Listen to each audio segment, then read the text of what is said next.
You ever feel stuck between two options? And no matter how long you stare at them, neither one feels right? See, you make a pros and cons list. You talk to your friends. You journal. You overthink. Spin in circles. And still, you're stuck. It's not that you're lazy. It's not that you're indecisive. It's that deep down, you're terrified of picking the wrong path. Because what if it ruins everything? What if you waste your time? What if people judge you? What if you pick the thing and still end up empty? Yeah, I've been there. Frozen by fear. Obsessed with making the right choice. Until the moment passed me by. So if you've ever sat in that tension, heart racing, stomach tight, scared to move forward, this one's for you. Because today, we're not just talking about decision making.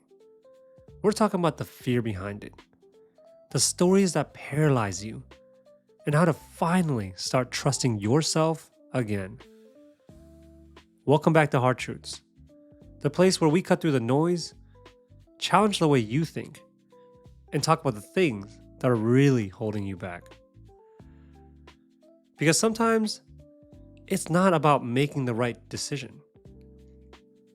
It's about getting out of your own way long enough to make a decision. And that's what we're unlocking today. Let's get into it. You ever stare at two doors and feel like no matter which one you open, you might be making a mistake? That's a trap of uncertainty. You don't want to choose wrong. You don't want to disappoint anyone. You definitely don't want to disappoint yourself. So you sit, you wait, you loop, you scroll through advice videos. Hell, you talk it out with people who don't live your life. And you think, maybe, just maybe, if I wait long enough, the right answer will reveal itself. But it doesn't. Because what paralyzing you isn't just the decision. It's the pressure to get it perfect. You don't want to choose something and look back with regret. You don't want to waste time. You don't want to lose momentum. You want certainty. You want clarity. And you want proof. And that's the real problem. We expect clarity before commitment. We want guarantees before we take the step. But life, it just doesn't work that way. There's no map, no glowing path, no sign in the sky saying, this one's right. See, sometimes the only way forward is to move before you feel ready.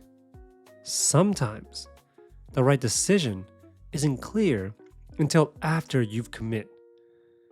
And sometimes what you think is the wrong path ends up being exactly what you needed to grow. But even once we realize uncertainty is part of it, something else shows up. That voice. You know the one. You're not smart enough to make the right calls. You always mess this stuff up. Why can't you just decide already? See, that's the inner critic, and it's damn brutal. But here's the thing. That voice, it isn't you. It's a compilation of all the judgments you've internalized.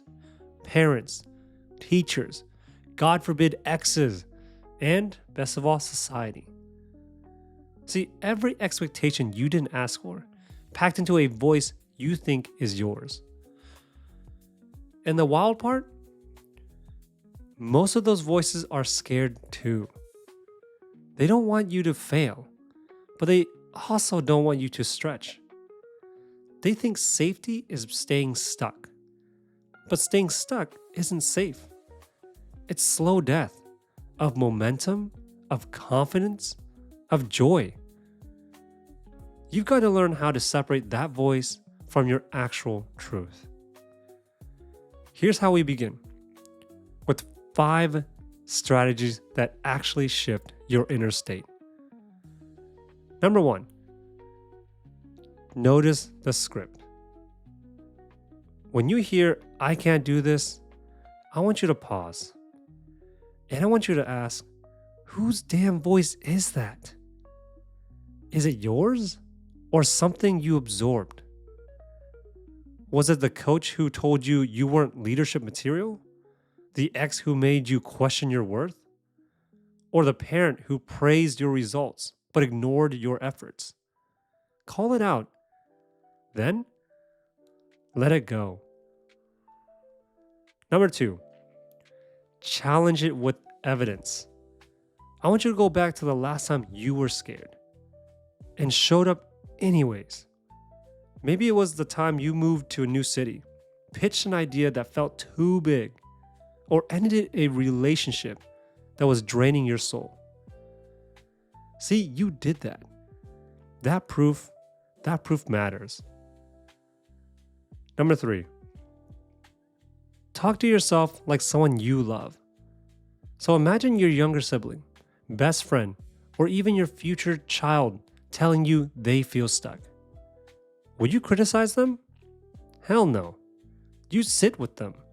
You'd listen. You'd remind them that they've done hard things before and they'll do them again.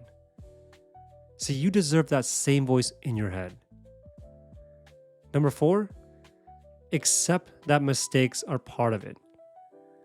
See, you're not supposed to get it right every time. No one does. Messing up isn't failure. It's data. It's feedback. It's where wisdom is born. See, every scar has a lesson. Stop running from them. And lastly, practice micro decisions. This one's important. You don't need to figure out your 5-year plan today. Start with just one aligned action. Send the email, take the walk, say no, say yes. These small decisions rewire your brain to trust yourself again. And that trust compounds like interest. This is a skill, not a trait. And the more you practice separating fear from fact, the stronger your decision making becomes. And once that internal storm settles, even just a little, that's when you can finally move. Because here's the truth. Once you quieted that inner critic, there's still the real world fog to navigate. So let's talk about how to move forward when everything still feels unclear. Start with what's right in front of you. Not the entire staircase, just the next step. What's one thing today you can say yes to or say no to that feels just a little more like you?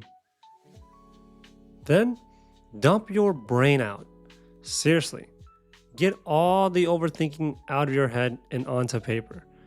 Pros and cons, fears and hopes, everything. It doesn't need to make sense. It just needs to get out so you can see it more clearly. Then, run the gut check. Imagine yourself a few months down the line, having taken each path. Which one leaves you proud? Which one makes you want to shrink? That feeling in your body, it knows more than your brain sometimes.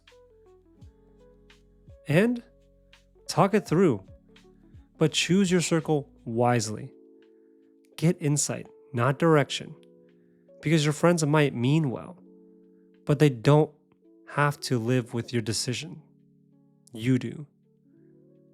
And last, I want you to ask yourself, what's the smallest, safest action I can take that still moves me forward? Then, take it. See, you don't need a master plan. You just need motion. You don't need to be sure. You just need to be in motion. That's where confidence grows. You're not looking for perfect. You're looking for peace. And peace Peace comes from taking aligned action, not having all the answers. And here's the most important part. It's not about picking the perfect path. It's about picking the path that feels aligned. Aligned with your values, aligned with your energy, aligned with your future you want to live in. When you choose something that resonates, even if it's hard, even if it's risky, even if people don't like it, you create momentum. And momentum beats clarity every single time. Clarity comes after action, not before it. So the next time you're frozen, unsure, or doubting, don't wait for the perfect option. Just ask, which path feels a little more like me? That's where you begin. Let me leave you with this. There's no such thing as a perfect choice, only the courage to choose and grow through it. If you're stuck right now, good. That means you're standing at the edge of your next evolution. Simply take the next step. Tag me at DannyLyvin, DANNYLYVIN. Tell me what decision you're done putting off. This is Hard Truths. And until next time, stop chasing clarity. Start chasing alignment. I'll see you in the next one. Take care.